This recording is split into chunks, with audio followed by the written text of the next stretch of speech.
Hello friends, today we are going to discuss the first chapter of economics development. So before we begin this chapter, let's have a look over the topics which we are going to discuss in today's lecture.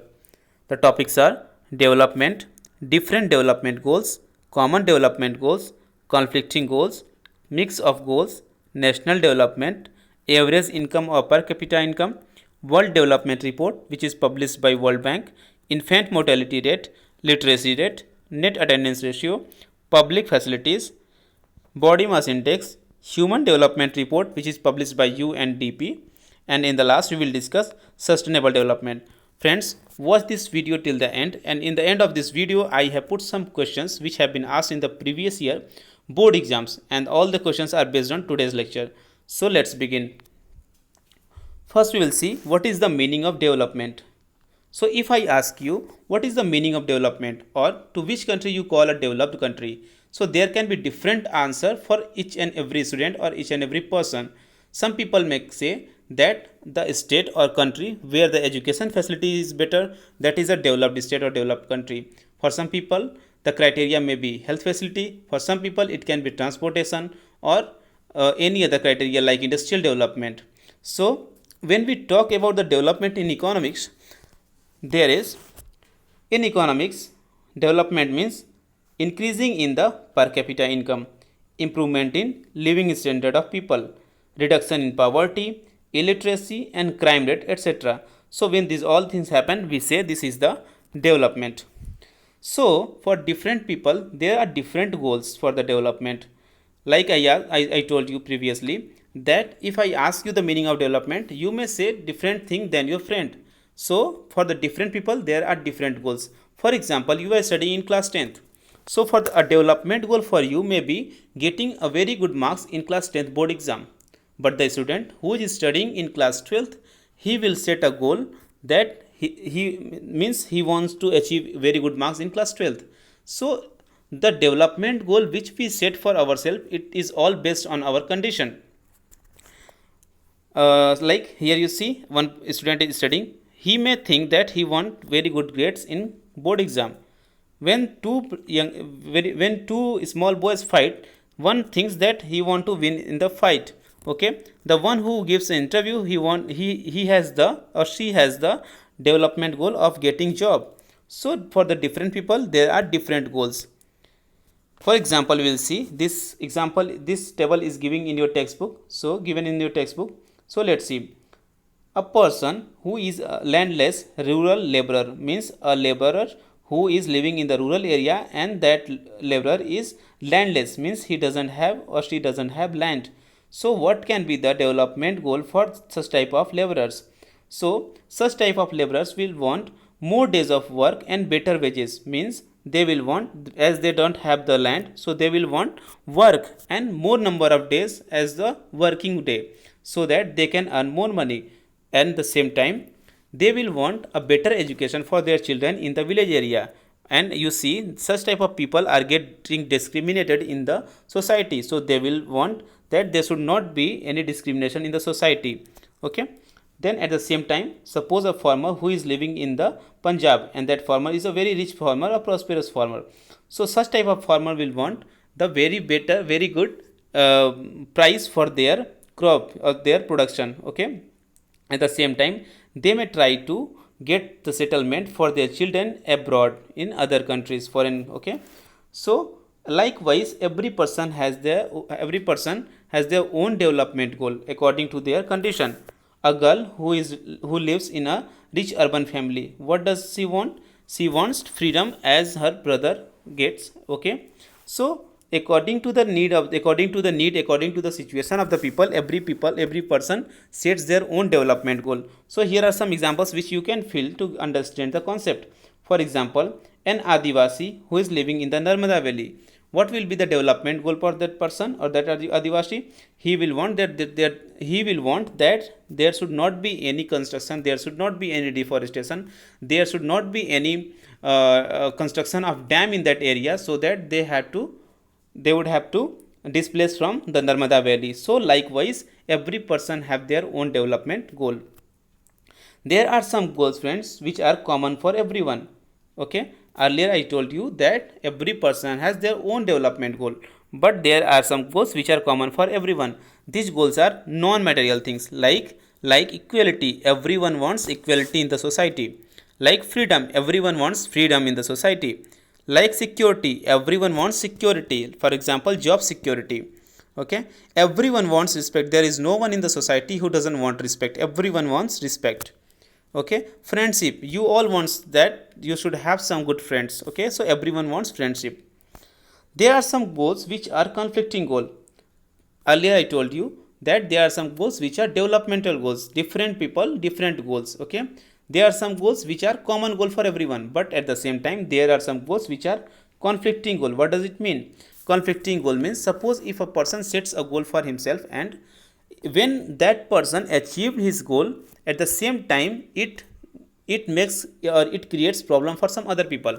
Okay, for example, suppose if you get very good marks in class 10th, it will not create problem for anyone. Okay, but if you are fighting with someone and if you have set a goal of beating that person very brutally, okay, so you, if you achieve your goal, it will create problem for the person with whom you are fighting. Okay, so that is the conflicting goal. So we will try to understand the conflicting goal with an example. Okay, suppose if there is one river valley, okay, one river area. So a company which generates electricity, so okay, hydroelectricity. So a company which is generating hydroelectricity, that particular company will want to create or have more and more dam in the nation or country. Okay, but at the same time, the people, those who are living in that area where the dam is supposed to be built, okay, so that those people will never want to have dam in that area. Why? Because they will lose their livelihood, they will have to display to another place. Okay, they will lose their culture and ethnicity. Okay, there will be some environmental impact, there can be flood, downstream impact, ecological impact. So company wants to have dam as much as possible. Okay, why as many as possible? Why? Because by after when the dam will be constructed, then that company will be benefited by generating more and more hydroelectricity. But the people, those who are living in that area, they will never want to have more and more number of dams. Okay, so this is an example of conflicting goal. Why? Because when the dam is being constructed in that area, one person or one company which is generating the hydroelectricity, that is getting benefited, but the people, those who are living in that area, they are in the big loss. Okay, so this is the example of conflicting goal. Now we will try to understand mix of goals. As it is very clear by the word itself, mix of goals means when we achieve many goals at the same time, that is called the mix of goals. Okay, we will try to understand the mix of goals with an example.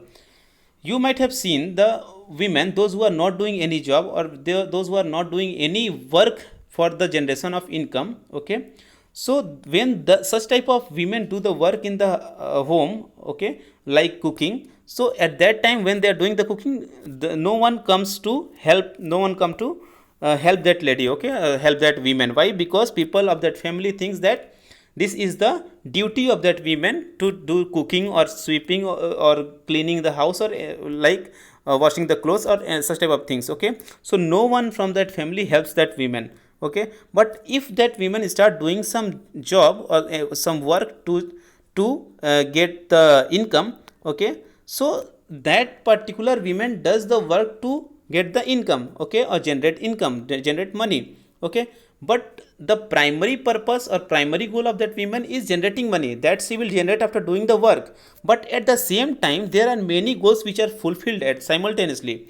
Okay, like when that women do the work in kitchen, the members of family start doing helping her. Okay, so people of that family, the other person of that family, start helping her in the kitchen work. Okay, or some other work. Okay, at the same time, that woman, the one who is doing the job, okay, to generate the money, so okay, so that women will earn respect more than the lady who is not doing any work to generate income.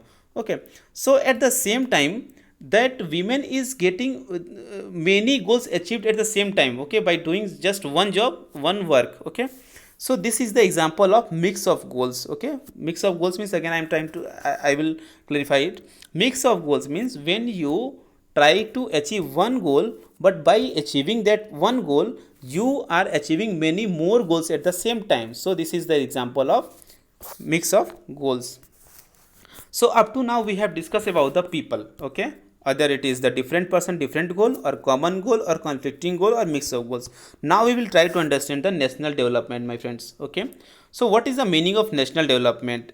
Okay, so like I told you earlier that development, every person may have the different notion of development. Likewise, for the national development also different people have different notions of national development. If I ask you when you will call India a developed country, so you may say a different thing than your friends, okay, because different people have different notions of development. Okay, but anyhow we have to take one single criteria to compare the countries, different countries. So the easiest criteria to compare different country is by comparing over the money, okay, or national income. So for comparing countries, the best criteria is by comparing the countries on the basis of income. Okay, so we think that the country which have more income are more developed than the other, those who have the less income.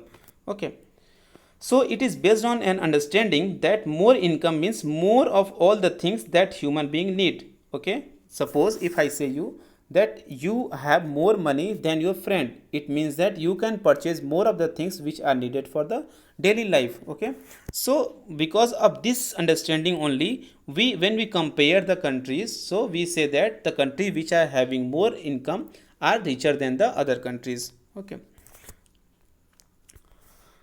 so for comparing the countries, income is a useful criteria as we told, but this is not very good criteria. Okay, income is not such an useful measure to compare the different countries. Why?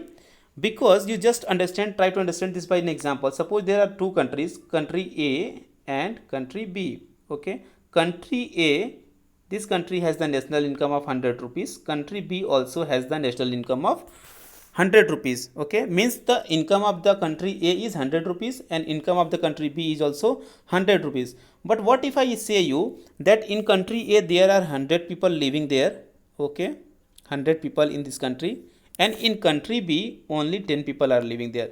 So now if I ask you which country is richer, okay, so obviously you will say country B. Why? Because both the countries are earning the same money, okay, same income, means both the country have 100 rupees, but country A has 100 people, country B has 10 people. So in this case one person on an average will be earning 10 rupees in country B but 1 rupees in country A. Okay, so this is called average income or per capita income. So how do we calculate the average income? We calculate the average income or per capita income of a nation by dividing the total income of that country by its total population. Okay, so per capita income, or it is called also average income. Okay, remember this word. Sometimes in the exam they ask that what is the meaning of average income, or sometimes they may ask per capita income. So both are the same things, per capita income or average income. The formula is national income divided by total population. Suppose if I ask you, if I give you an example, okay, there is a country A. Country A has national income of 1000 rupees. Okay, suppose if this is asked in the 1 mark question in the exam, so country A has 1000 rupees national income and there are 10 people living in that country. Okay, so what will be the per capita income or average income of that country? So what will we do? We will divide the national income by total population. So 1000 rupees national income and total population is 10, so the national income, per capita income or average income will be 100 rupees. Okay, so this is how we calculate the per capita income or average income. So there is an institution, my friend, that is World Bank, which categorize the countries of the world into 4 categories. Okay, according to their per capita income. The category 1 is low income countries. So all the countries which have per capita income of $1025 per year or less than that, so all those countries which have $1025 per year per capita income or less than that, the country will be come under the category of low income. The country having per capita income of $1026 to $3995 per year per capita income, so all these such countries will come under the category of lower middle income. Okay, the country which are having per capita income 3,996 to 12,375 rupees, sorry, $75 per year, such country will come under the category of upper middle income country. Okay, and all the country which have per capita income or average income more than $12,375 per year, so such country will come under the category of high income. Okay, so which criteria, which institution categorize the countries into different category on the basis of income? The answer will be World Bank. Okay, so the data which are given here on the on your screen, it is released by the World Bank in July 2019. Okay, so after some times this may be changed. Okay, so for exam purpose of your board exam, you can learn this data. Okay, you can use this in the answer. Okay, and in the last, when you are using any data in the answer sheet, such type of data, you simply, you just in the last you put the source. Okay, like here I have written no source World Bank July 2019, so like that you can write in the last of the answer sheet. So in the last of the that particular answer, so that examiner will be confirmed, yes, that this boy has the good idea about the this category of the countries. Okay, so there is a problem when we classify the countries on such basis. No, there is a problem with this. What is the problem? The problem is that this average hides some disparities. Okay, this average means this per capita income categorizing the countries on the basis of average or per capita income. Such type of criteria hide some disparities. How? Let's understand by one example. This example is given in your textbook. Okay, so there are two country A and country B. Okay, in country A there are 5%, and in country B also there are 5%. Okay, so the income of all the 5% of country and country B is given there in the table. Okay, so let's see. In country A, person 1 is earning 9,500 rupees. Person B, person second, means second person, is earning 10,500. Third person of country A is earning 9,800 rupees. Fourth person is earning 10,000 rupees, and last person, fifth person, is earning 10,200 rupees. Okay, so see, 9,500, 10,500, 9,800, 10,000, 10,200. If I ask you on an average how much a person is approximately earning, approximately, so you may say that approximately 10,000 everyone is earning. Okay, 5,000 less or 5,000 plus of the 10,000 rupees. So on an average every person is earning 10,000 rupees. Okay, now you see country B. In country B, first person is earning 500, second 500, third 500, fourth 500, and the fifth person is earning 48,000 rupees. So now if I ask you how much a person is likely to earn average income in this country B, so here you see, out of 5, 4 are earning only 500 rupees, but the fifth person is earning 48,000 rupees. There is a big difference between these two number. Okay, 4 people are earning 500 rupees and one person is earning 48,000 rupees. So there is a big difference. Okay, in country A there are no such big differences. Okay, the maximum difference is of 1,000 rupees, but here in this case of country B, the maximum difference is of 47,500 rupees. Okay, but when suppose if we look at the average income of both the countries, okay, country A and country B, so what will be the average income of country A? The average income of country A will be 10,000 rupees, and what will be the average income of country B? 10,000 rupees. So in both the cases of country A and country B, the average income comes 10,000 rupees, same. Okay, so suppose if we do not give this data, okay, this data, and if I say you that there are two countries, country A and country B, in both the countries average income or per capita income is 10,000 rupees. So what do you think about this? You will say that on an average every person will be earning approximately 10,000 rupees. But what do you see here? Country A, in this country every person is approximately earning 10,000 rupees, but in country B there are 80% population, it means 80% population in this country B are earning very less than the average of 10,000 rupees, only 500 rupees. Okay, so such type of data, such type of category are hiding some disparities, some differences. Okay, so we cannot understand these disparities by just looking over the average or per capita income. So this is the problem with this categorizing the countries on the basis of per capita income or average income. Okay, so there are some other criteria also other than the income for comparing different states or different countries. Okay, so first you look at this data. Okay, there are 3 states: Haryana, Kerala and Bihar. Okay, The per capita income in Haryana is 1,62,034 rupees. Okay. The per capita income in Kerala is 1,40,190 rupees. In Bihar, it is 31,454 rupees. Okay. So what if I ask you which country is more developed? So by looking at the per capita income, you will simply say that Haryana is more developed, even more developed than the Kerala. Okay. So by looking at the per capita income data, we can say that Haryana is developed than Kerala. But what if we look over the other criteria other than the income? So okay, so let's compare. Okay, again here all the same three states, Haryana, Kerala and Bihar. Okay, earlier what was the condition here? Haryana had the maximum means highest per capita income, but here you see when we compare these three states on the different categories besides income, okay, besides per capita income. So here you see when we compare these three states on the basis of infant mortality rate. Okay, what is infant mortality rate? Infant mortality rate indicates the number of children that die before one age of 1 year as a proportion of 100 live children. Okay, so try to understand this one.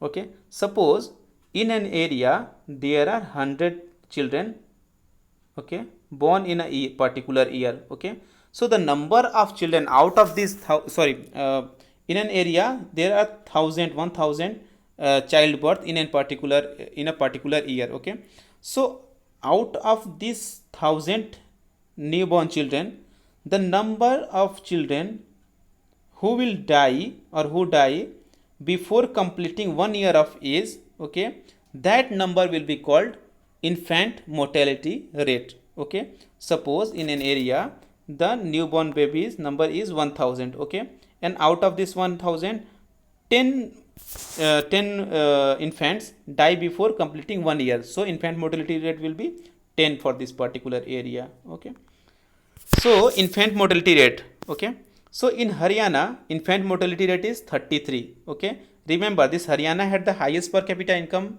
among these three states. Okay, so Haryana infant mortality rate is 33, and Kerala, which has the lesser per capita income than the Haryana, here infant mortality rate is only 10.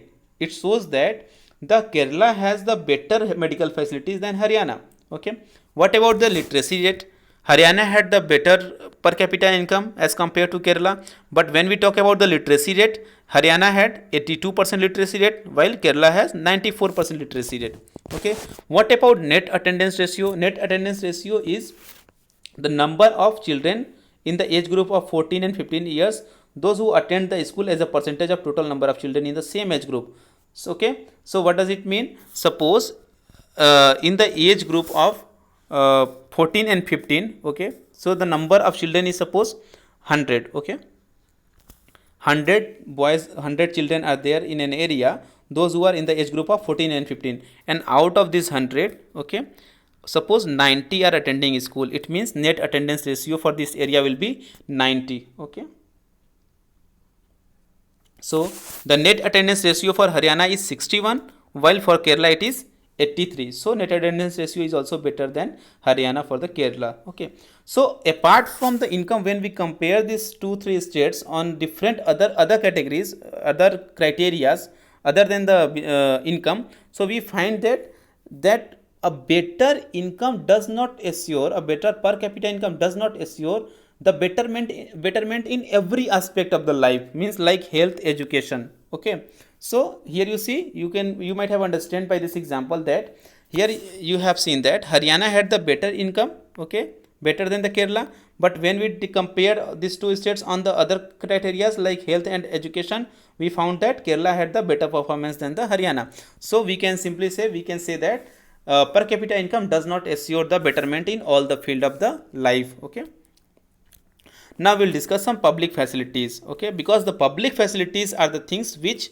make the differences in the lives of the people, which make the improvement in the life of the people. Okay, so what is the public facility? Public facility means the things which should be available for every person of that society. Okay, like healthcare facility, water facility, sanitation, transportation, parks, markets, education, banking and roads. Okay, so these all are the public facilities. So in a country which are not so developed, this all the public facilities should be provided and must be provided by the government. Okay, now you see, we will see some other criteria also on which we can compare different person or different countries. Okay, one such criteria is body mass index. Okay, by calculating the body mass index we can compare the people or different countries. Okay, the countries which have the better body mass index. Okay, so that country or that state can be called a better state in the terms of health. Okay, so how do we calculate the BMI or body mass index? To calculate the body mass index, we divide weight in kilogram by height in meter square. Okay, weight in kilogram. Okay, you take your weight in kilogram and divide your weight by your height in meter square, and the number which will come after that will be your BMI. Okay, so suppose if the result comes below 18.5 for any person, it means that person is underweight. Okay, if the BMI comes between 18.5 to 24.9, means that person is normal. Okay, if the BMI comes 25 to 29.9, means that person is overweight. Okay, and if the BMI comes over 30, means 30 plus, means that person is suffering from obesity. Okay, and in the last, you remember that this criteria is not applicable to growing children. Why? Because the weight and height of the growing children increases means height will always be increasing or it will be stagnant, but weight, it will be increasing or decreasing very rapidly. So that's why this formula is not applicable for the growing children. Okay, so just why I'm telling you this all body mass index and why it is given in your textbook. Okay, by looking at the body mass index or by calculating the body mass index, you can find a correlation between the financial condition of the person and body mass index. Okay, simply you do a survey in 10 families. Okay, 10 families of different financial condition. So you will find that the family which does not have the better financial condition, in that particular family the BMI will be below 18.5, means most of the family members of the family which does not have the better per capita income or better financial condition, so the people of that family will be underweight. Okay, and the family which have the better financial condition, in such families the BMI will be under the category of normal or overweight also. Okay, so this is why we calculate the body mass index. Now we'll see one more criteria. This is Human Development Report. This is published by one institution, United Nations Development Program, UNDP. Very important for the exam purpose. You remember this. Okay, UNDP publishes the Human Development Report every year. Okay, and in this report, the UNDP give the ranking to all the countries of the nation, all the countries of the world. Okay, and this ranking is called index. Okay, so we say it Human Development Index. So Human Development Index is published in Human Development Report and it is published by United Nations Development Program. So what are the criteria for this Human Development Report? Okay, so first criteria is life expectancy at birth. Okay, so life expectancy denotes the long and healthy life. Okay, what does it mean by life expectancy? Life expectancy means the number of year a child is expected to live at the time of his birth. Okay, suppose if you talk about the today's India. Okay, suppose if a child take birth at this time of point of time in India. Okay, so we will expect that this boy will live up to the at least up to the age of 75 years. Okay, so this the expectation which we make with the child, that this boy or this girl is expected to live this much of years of the age. Okay, so that age will be called the life expectancy. Okay, so this is life expectancy which shows the medical facility of that country or that nation. Okay, and it shows the health condition of the people of that country. Okay, second is average education level, means mean year of schooling. Okay, so for this one we take the mean year of schooling, means on an average in that particular country a person is how much year the person attend the school. Okay, 6 year or 10 year or 12 years. Okay, so this average education level or mean years of schooling denotes the education level of that country. Second is standard of living. To compare the standard of living, we take the per capita income. Okay, so three criteria are there. What are these? Per capita income. Okay, per capita income, then mean year of schooling, and then life expectancy. Okay, so by these three criteria, UNDP published the Human Development Report. Okay, so is it clear? Three criteria: life expectancy at birth. You remember these three criteria is very important for the exam purpose. Okay, what question can be asked from here? That who publishes the Human Development Report and what are the criteria? Explain. Okay, so you have to remember that Human Development Report is published by UNDP. Criteria are life expectancy at birth, average education level, and living standard. Okay, so living standard is compared by per capita income. Now you see, here is the data of 2017. Okay, of the Human Development Report. Okay, Human Development Report 2018 published by UNDP. Okay, so here there is a comparison of India and the neighboring countries: Sri Lanka, India, Myanmar, Pakistan, Nepal, and Bangladesh. Okay, so see, one question is asked has been asked for many years in the board exam, that which neighboring country of India has the better performance in Human Development Report. Your answer will be Sri Lanka. You see, ranking is given there in 2018. Sri Lanka had the rank of 76 in Human Development Report, India 130, Myanmar 148, Pakistan 150th rank, Nepal 149th rank, and Bangladesh 136th rank. Okay, so the Sri Lanka had the better performance in Human Development Report as compared to India. Why is it so? Try to understand this. I told you three criteria are there. Which are those? Per capita income, okay, life expectancy, and mean years of schooling. Okay, so first we will compare India and Sri Lanka on the per capita income. In India, per capita income is 6,353 rupees. Okay, $353. In Sri Lanka, it was 11,326. Life expectancy in India 68 years. In Sri Lanka, it was 75 years. Mean year of schooling, on an average, one person in India is attending the school for 6 years and 4 months, and in Sri Lanka it is 10 years and 9 months. So you can see that Sri Lanka is better in all the three criterias. Okay, better than in India. That's why the rank, HDI rank, is better than India of the Sri Lanka. Okay, so you remember this. Now we will discuss one very important topic: sustainable development. This topic is very important. It is given in economics as well as in your geography textbook. Okay, so what is the meaning of sustainable development?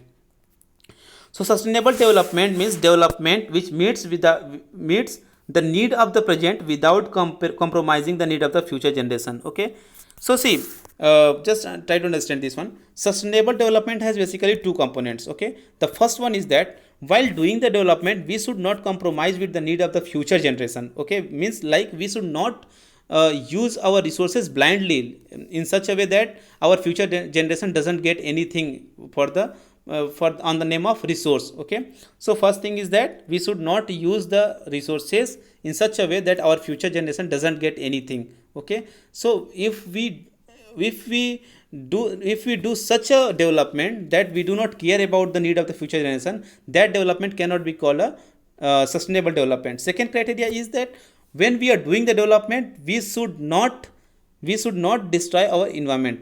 Okay, we should not